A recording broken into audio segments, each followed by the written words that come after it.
Jumpa lagi bersama saya Wong Ganteng Sak Dunyo. Mohon untuk tidak disebutkan nama dan identitas sampean, Mbak, karena ini akan Oke, saya masukkan ke dalam konten YouTube saya.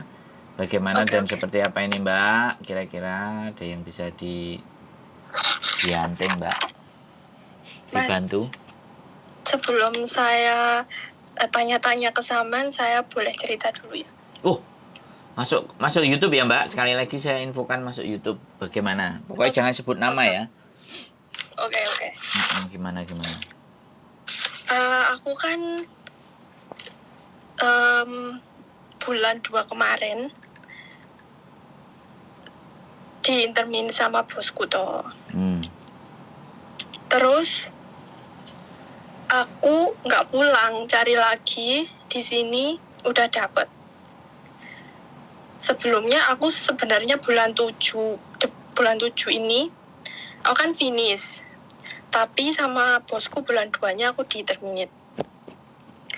Karena dituduh aku ambil uang sama bosku. Terus itu kejadian di bulan 10 2022. 3 hari sebelum dia nuduh aku ambil uang itu, kakek yang aku jaga itu sexual harassment, pegang-pegang gitu loh. Terus aku kan lapor agent ya.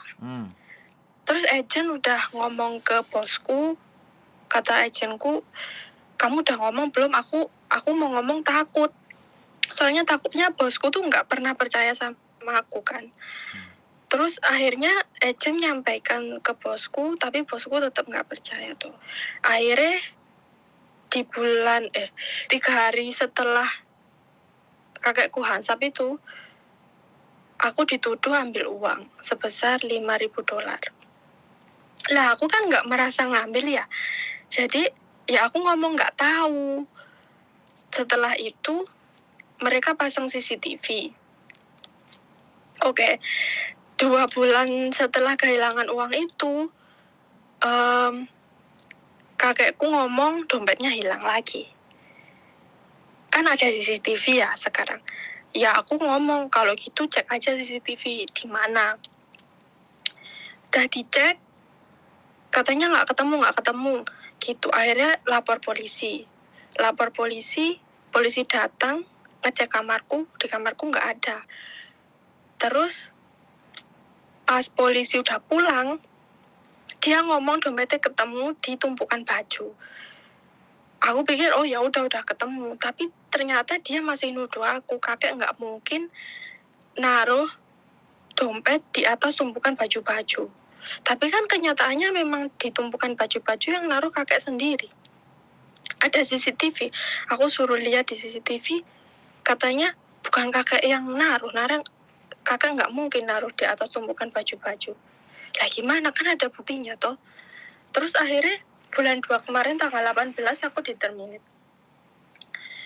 Terus sebelum aku keluar dari rumah, dia tuh ngomong gini, kamu nggak akan menemukan pekerjaan selama kamu di Hong Kong kan gitu.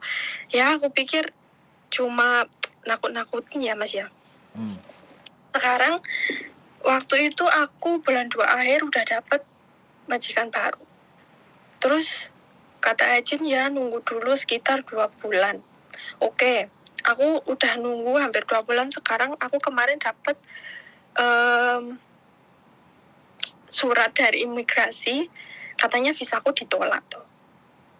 Terus sama agent, aku minggu depan disuruh ke imigrasi tanggal 26. Lah, saya mau tanya, kan ini rencana saya sebelum finish.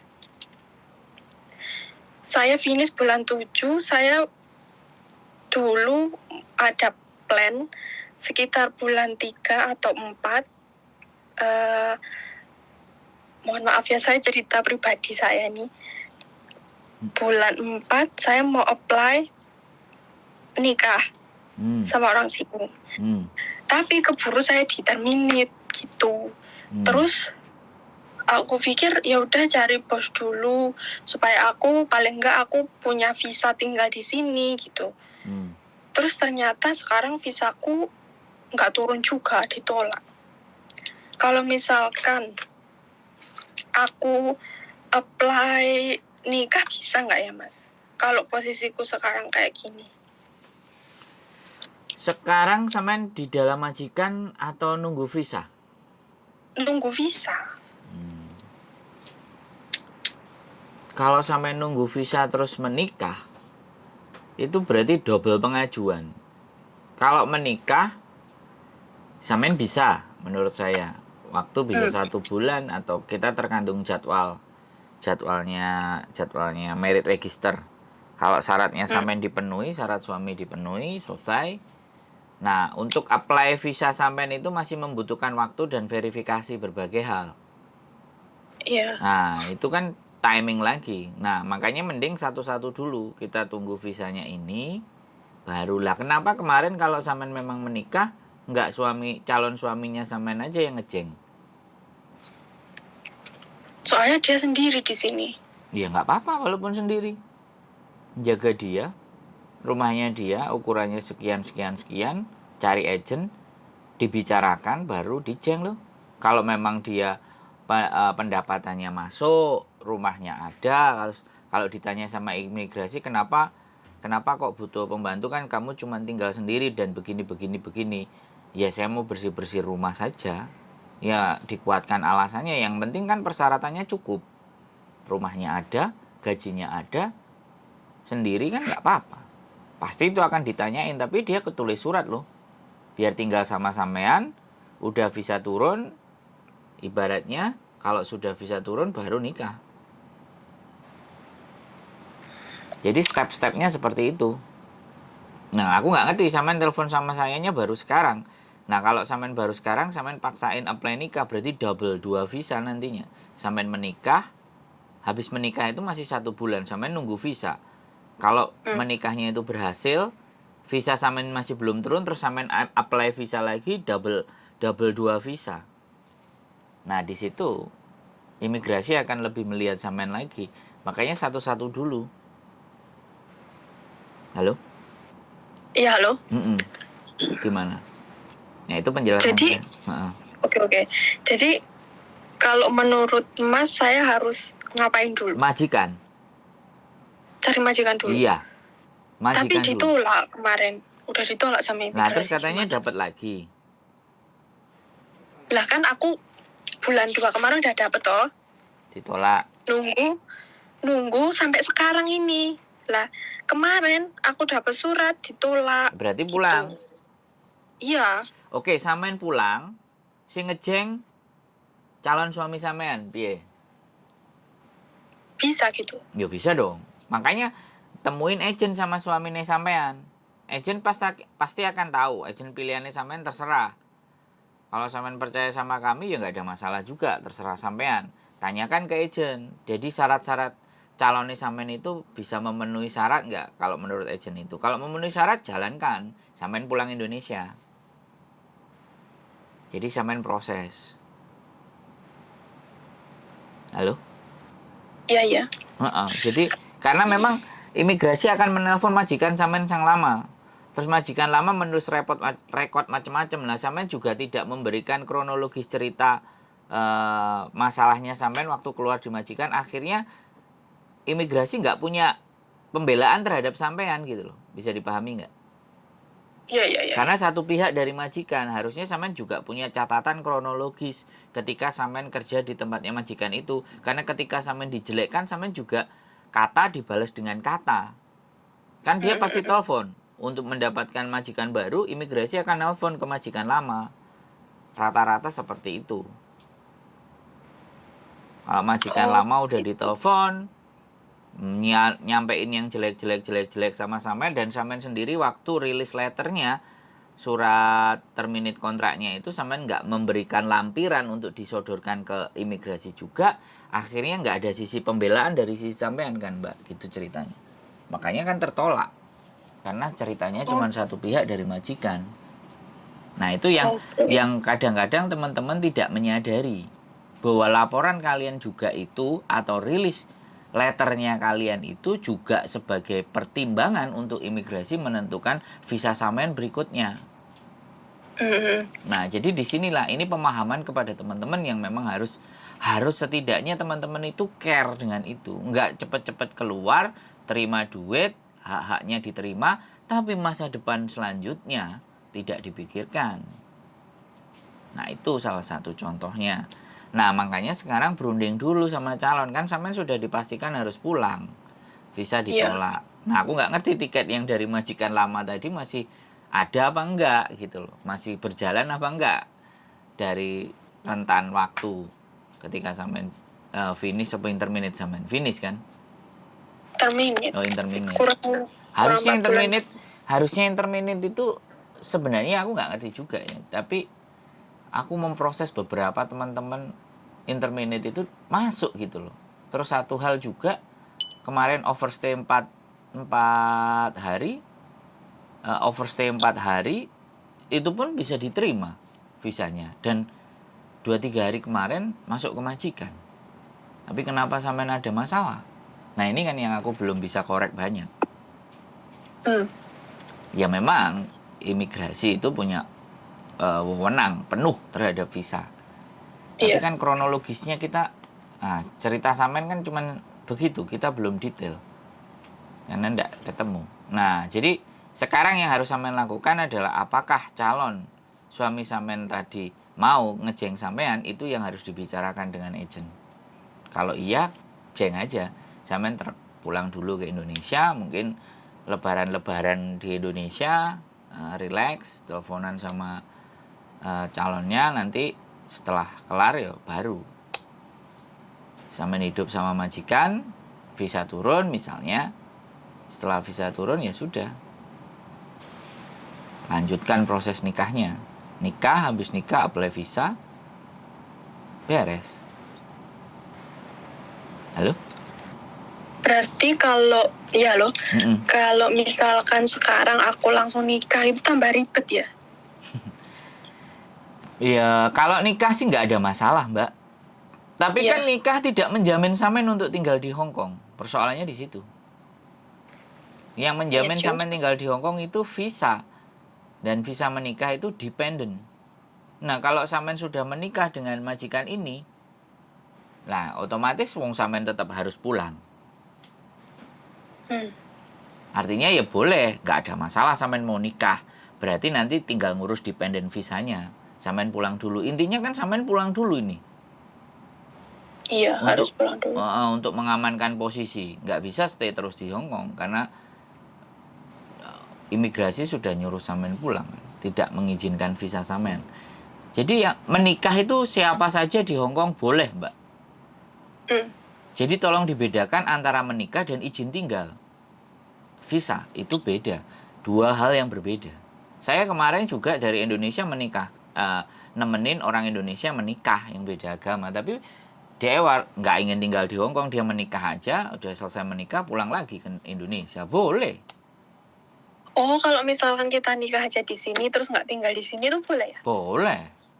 Oh, gitu. Kalau harus tinggal di Hong Kong itu baru izin tinggal, visa. Yang ribet. Oh, yang ribet itu apply dependent visa. Nggak ada ribet. Kalau nggak tahu ya ribet. Kalau tahu nggak ribet. Saya ngurusin ini, Mbak. Ada 8 kalau nggak 9 orang ini yang lagi saya urusin untuk menikah dokumennya. Gitu, karena kehalang lebaran ini kan. Bahkan kasusnya macam-macam, ada yang hamil 8 bulan, ada yang hamil 6 bulan, ada yang hamil 7 bulan, ada yang paper. Kasusnya lebih parah. Kalau kasusnya sampean kan cuman begitu aja. Sederhana, simple menurut saya. Jadi intinya nggak ribet kalau kita tahu. Nah, bagaimana kita cari tahu? Nah, salah satunya sampean kan telepon. Jadi nggak ada masalah, Mbak. Menurut saya persoalan sampean itu nggak seberat yang pernah saya tangani gitu loh. Yang pernah ada disampaikan ke saya. Nikah lagi soalnya ini kan pertama kali toh Mas saya dapat masalah kayak gini, jadi bingung mau ngapain. Nggak kan bisa nelpon. Sampean telepon kemarin saya lagi jenguk anak yang sakit dan lagi ngurusin, ya sekarang saya telepon kan. Iya. Pasti akan saya cekin semuanya orang-orang yang belum kebalas teleponnya, saya gitu. Jadi nggak ada masalah Mbak sampean. Sementara waktu memang mundur selangkah dulu untuk maju 5 langkah. Sampean menikah boleh, sampean dijeng calon suami sampean boleh. Sampean boleh pertimbangkan. Nanti kalau masih bingung lagi, sampean boleh telepon saya, nggak ada masalah. Karena kan sekali lagi yang diajak diskusi kan calonnya. Dan menikah itu gampang. Untuk ngurusi izin tinggal itu bukan rumit, bisa, tapi kita harus tahu prosedurnya. Hongkong sederhana kok Mbak, nggak ribet. Malah yang ribet itu Indonesia. Menurut saya loh ya. Kalau menurut saya loh, yang ribet itu Indonesia. Ya Indonesia tanah air beta sih, tapi ya sudah nggak apa-apa. Wes, ada lagi kira-kira yang mau saya tanyakan atau belum jelas? Satu lagi Mas. Boleh. Kalau misalkan ya saya pulang nih. Terus saya kan misalkan ini pacar saya mau ngejeng saya nih di sini. Itu bisa dipastikan visaku turun nggak? Kalau sampean pertanyaannya visanya pasti turun apa tidak, ya saya tak pacaran sama imigrasi dulu atau imigrasi jadi bojo saya dulu baru bisa nanya, Mbak. Nggak bisa begitu, Mbak. Ya sekarang itu tergantung usaha agensi dan majikan sampean untuk mengusahakan sampean. Benar-benar alasannya untuk membutuhkan sampean itu tepat. Nah itu kan yang dikonsolidasikan, yang diatur sama agensi. Nah tergantung agensinya benar-benar punya qualified nggak gitu. Tidak ada jaminan juga gitu, walaupun dari agensi saya. Tapi setidaknya kan kita berjuang. Iya. Berjuang kan boleh. Jadi sampean pertimbangan dulu sama pacar, mau ngejeng apa mau daftar nikah. Kalau mau daftar nikah, fine, it's okay. Nggak tahu jadwalnya nanti sampean pulangnya kapan dan jadwal nikahnya kapan. Otomatis kalau jadwal pulangnya lebih duluan dari jadwalnya nikah, artinya sampean pulang dulu, nanti pas jadwal nikah sampean balik lagi ke Hong Kong. Masuk lagi ke Hong Kong. Setelah itu nikah. Nah setelah nikah, nah sampean kan apply visa. Lah kalau izin tinggal sampean cuma dikasih sebulan dan apply visanya belum turun, harus pulang lagi atau harus keluar lagi. Misalnya ke Makau. Iya. Saya sudah mengalami itu soalnya Mbak.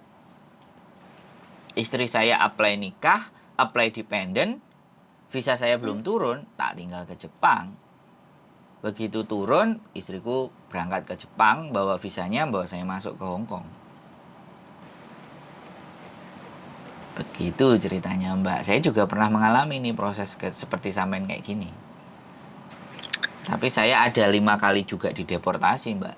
Yang sampean belum sampai 5 kali dideportasi. Ya saya ini bukan teori, tapi saya menjalankan. Saya praktisi, saya mempraktekkan. Jadi akhirnya menganalisa beberapa persoalan atau masalahnya teman-teman yang nikah itu kira-kira di mana persoalannya dan bagaimana untuk mencari solusinya.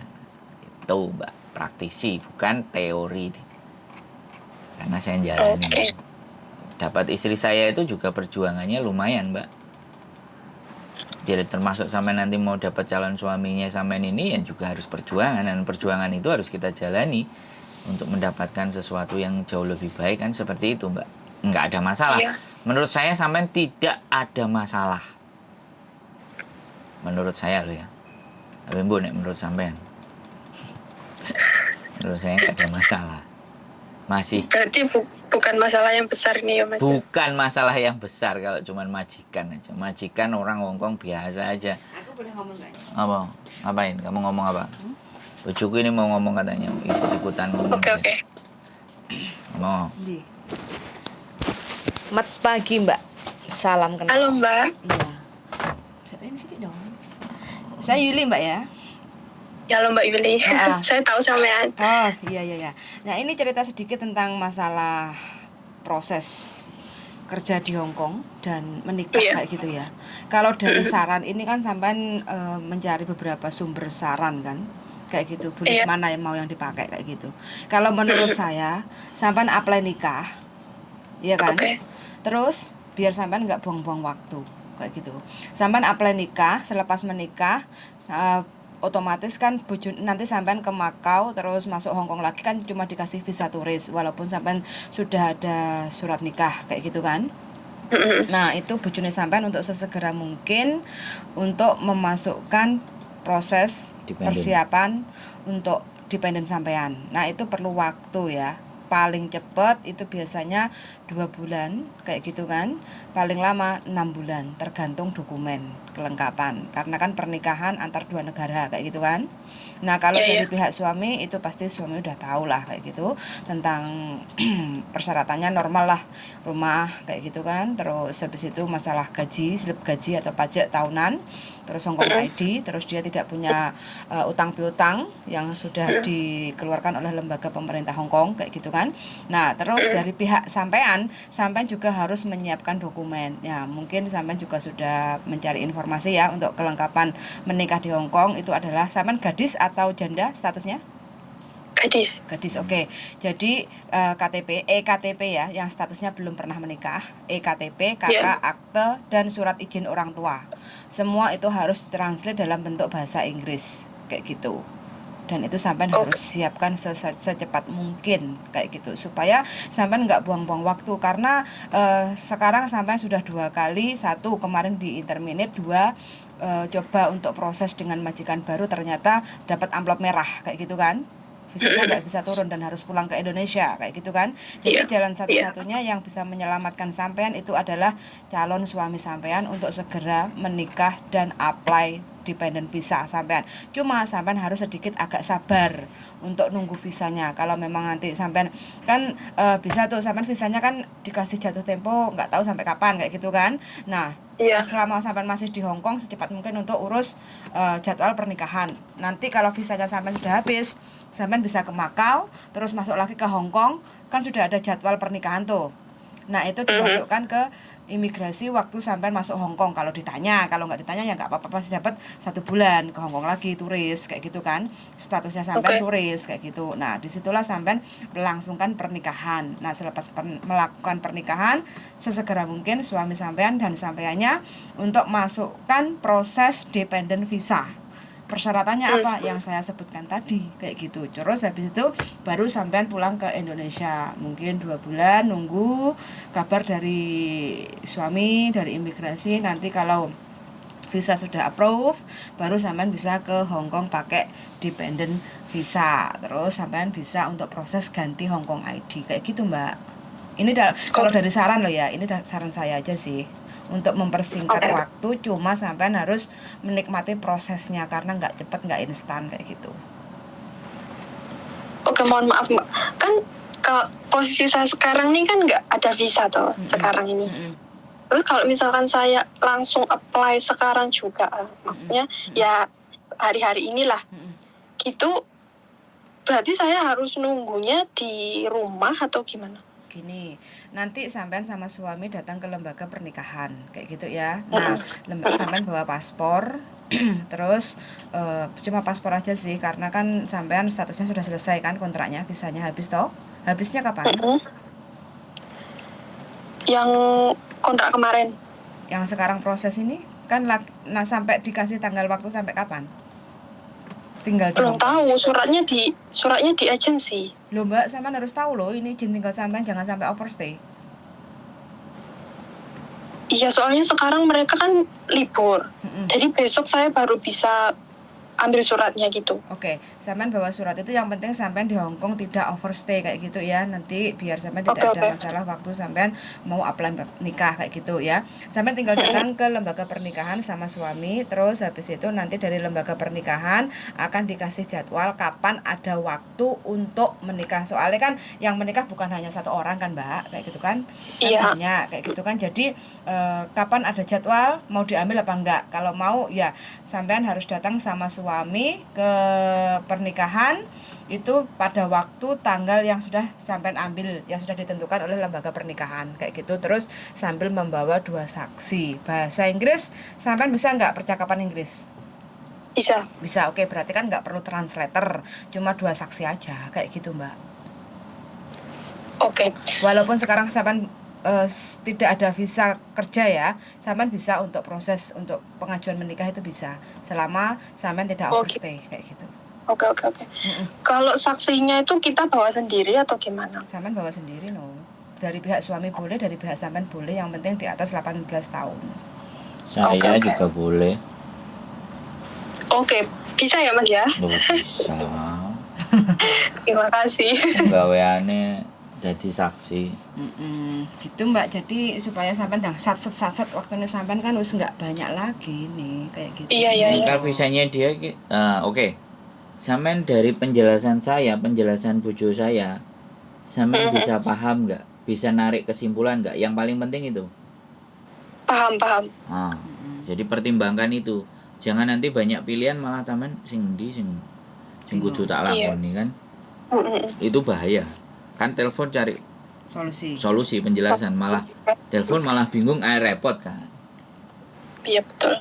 Makanya yang paling penting adalah diskusi dengan calonnya sampean benar-benar sama-sama enggak. Kalau benar-benar mau ya sudah. Sama dokumennya, kalau memang untuk ready enggak gitu. Mempersiapkan dependen harus ready kayak gitu loh Mbak ya. Ojo dadak golek-golek itu kan juga perlu waktu juga kan kayak gitu. Kalaupun tahu sampean ada kekurangannya, cek lagi antara kakak KTP akte. Nah, namanya itu nama, tanggal lahir semua sama enggak, antara nama sampean, nama bapak sampean, nama ibu sampean, terus spell tulisannya, karena Hongkong itu kan jangan harus sampai salah satu huruf aja. Jadi yang dicek bukan hanya sampean, kadang nama bapak sampean, ibu sampean, tanggal lahir kayak gitu kan. Nah, itu juga perlu kayak gitu. Terus sekalian ditranslate dalam bentuk bahasa Inggris kayak gitu supaya biar waktu sampean proses cepat. Kalau cepat itu biasanya 6 minggu 2 bulan bisa turun. Kalau dari pihak sampean tidak ada masalah, pihak dari suami tidak ada masalah, itu sekitar 2 bulan tuh bisa turun. Jadi sampean bisa balik ke Hong Kong dengan visa dependen, nyampe Hong Kong sampean segera untuk proses ganti Hong Kong ID. Kayak gitu, Mbak. Oke. Tapi minimalnya kalau sampean menikah jadwalnya itu dari mana? Lembaga pernikahan di Hong Kong itu kalau lewat itu bisa jadi 1 bulan, bahkan 3 minggu itu paling cepat. Itu kalau merit register ya, karena sampean apply merit register itu nggak cuma 1 kali datang langsung apply, nggak bisa, minimal 2 kali pertemuan. 1 itu, terus nanti menikahnya hari apa, tanggal berapa, itu juga jadwal di merit register. Kira-kira adanya di tanggal berapa, prediksinya seperti itu baru menikahnya. Tapi kalau menikah by pengacara, bayarnya agak mahal, tapi bisa cepat dan diakui. Nah, itu pengalaman saya dengan istri saya. Kalau uber-uberan waktu loh ya. Tapi sekali lagi makanya itu didiskusikan dengan calon pasangan sampean. Seberapa dia juga menginginkan sampean. Jadi seperti itu. Jadi jangan bingung lagi ya Mbak. Sudah. Kalau misalkan kita pakai pengacara yang harus bisa bahasa Inggris dan Indonesia? Enggak. Bahasa Kantonis, bahasa Inggris. Semuanya bisa gitu? Bisa. Apa aja bisa? Oke. Nah, itu kalau nguber cepat untuk sertifikat menikahnya. Kalau menikah saja syaratnya sampean kan apa enggak masak sego? Jadi kalau menikah sampean syaratnya menikah itu cuman paspornya sampean, KTP sampean Hong Kong, sama surat izin dari orang tua karena sampean belum pernah menikah. Nah, itu surat izin dari orang tua itu ditranslate ke bahasa Inggris. Syaratnya kalau menikah cuma 3 ini aja. Harus surat izin orang tua? Iya dong. Lah kan sampean masih gadis. Iya. Tidak ada keterangan sampean masih single, itu bukan. Tapi surat izin orang tua, izin menikah di Hong Kong dan berstatus belum pernah menikah, ditulis sama orang tua, diketahui oleh kepala desa. ditranslate bahasa Inggris, selesai. Syaratnya mudah. Itu pas kita apply, kan kita apply nikahnya itu melampirkan paspor, Hong Kong ID, surat izin orang tua, itu pas apply-nya. Iya. Iya. Iya, Gitu. syarat yang harus sampean bawa untuk masuk ke merit register. Dibawa aslinya juga. Waduh, surat izin orang tuanya ini. Nah iya, yang harus dibikin. Pasti nyantol satu itu. Surat izin orang tua. Pegono Mbak E.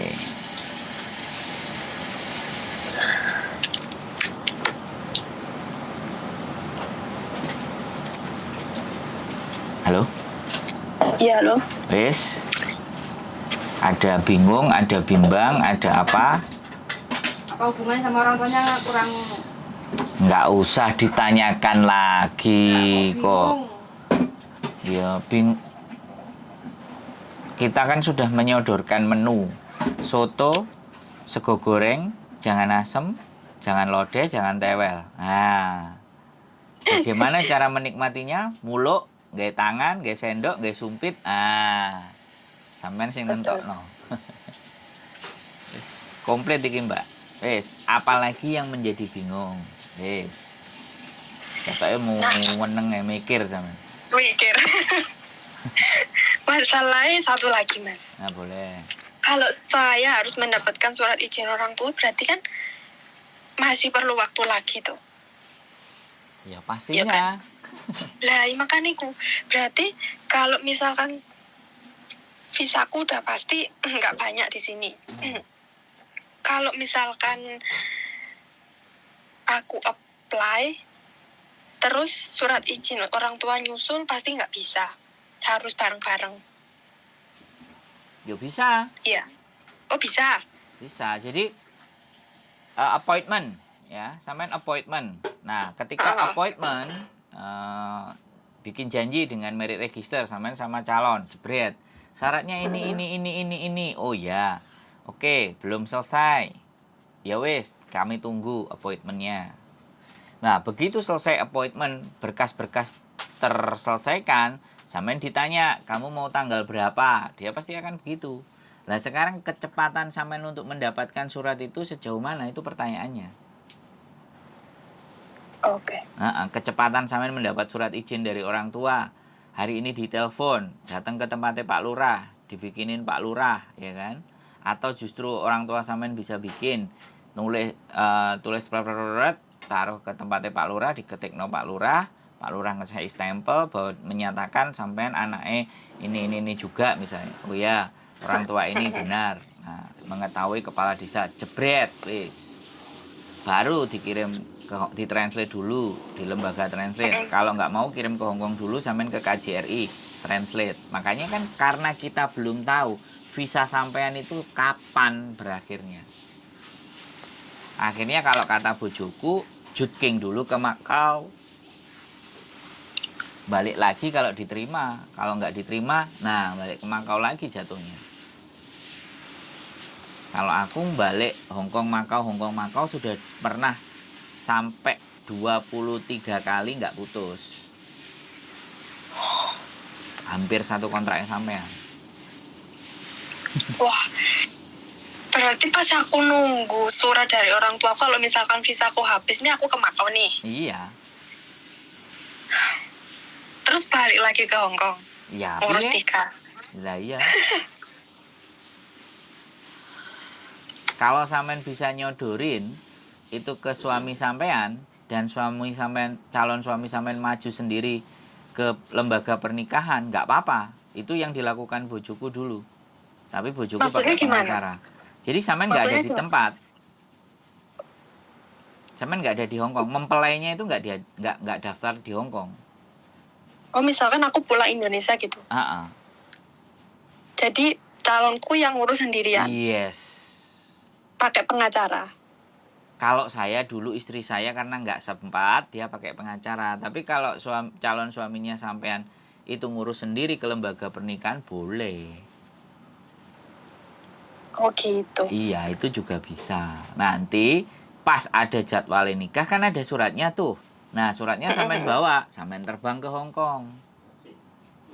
Oh gitu, oke. Iya, Bentar sampean mas, masih masuk saya itu. catat. Saya catat dulu ya. Bentar. Itu makanya jangan bingung. Engko dikei masukan tambah akeh tambah bingung sampean. Gitu. Karena versi saya dengan versi bojo saya bisa beda-beda.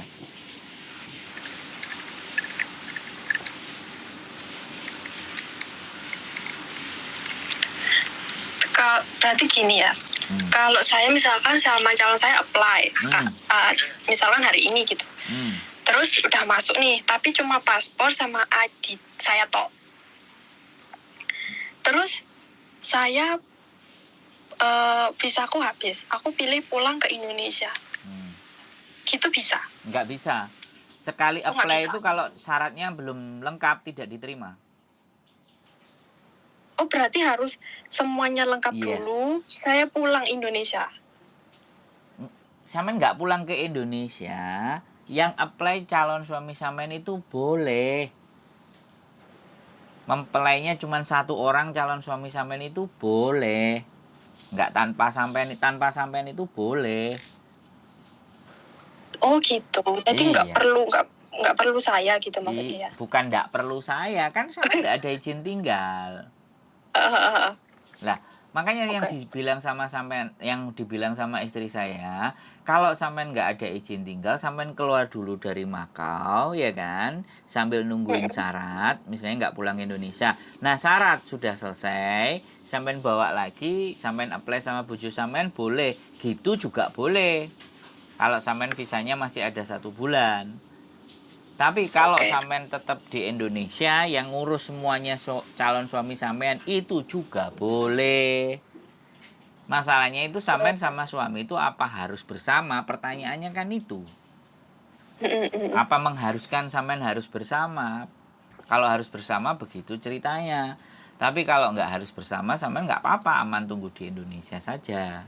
Biar semuanya diurusi calon suami.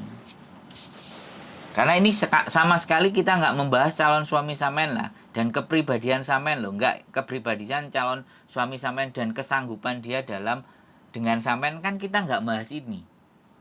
Iya. Itu sampean yang tahu. Ya kan? Tapi kita udah memberikan opsi-opsi tersebut. Jadi biar sampean ketika ngomong dengan calon suami itu, sampean bukan nggak ada modal. Sudah cukup informasi sampean tentang pernikahan itu. Karena tidak semua orang Hong Kong itu ngerti urusan pernikahan dengan orang di luar negara. Iya. Betul. Saya nangani 7-8 orang itu, suaminya rata-rata nggak paham. Jadi calon istrinya ini yang nanya bolak-balik ke saya. Ya kadang-kadang oleh duren, kadang-kadang oleh sate, kadang-kadang oleh kopi, kadang-kadang oleh ngaulamin. Ya gara-gara calon suaminya diajak ketemu juga dengan saya, begitu.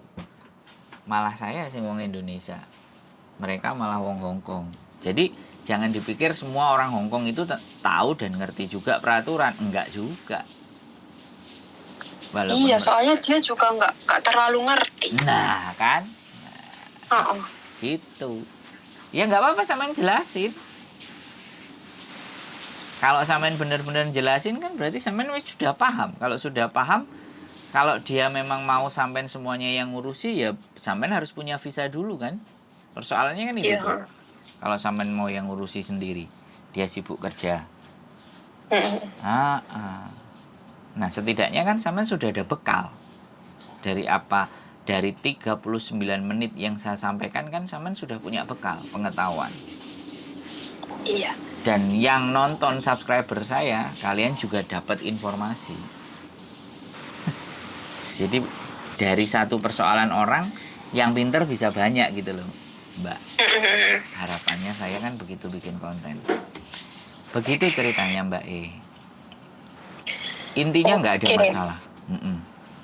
Intinya persoalan sampean ini tidak terlalu rumit. Masukan istri saya tadi kan supaya nggak buang-buang waktu. Iya betul. Katanya dia kan. Kalau aku ya milih tak penak nang Indonesia, syaratnya tak lengkapi, tak kirim no calone kon ngurusi. Nek calone gak iso ngurusi, ya jengen aku dhisik. Nek dijeng kan metu duit. Sedangkan menikah nanti juga metu duit, tapi kan nggak larang-larang. Iya. Gitu. Kemarin tuh ngomong-ngomong, katanya dia kalau disuruh pulang ya pulang dulu. Aku bisa ngurus gitu katanya. Ya bagus. Sudah lampu hijau. Tinggal sampai naik.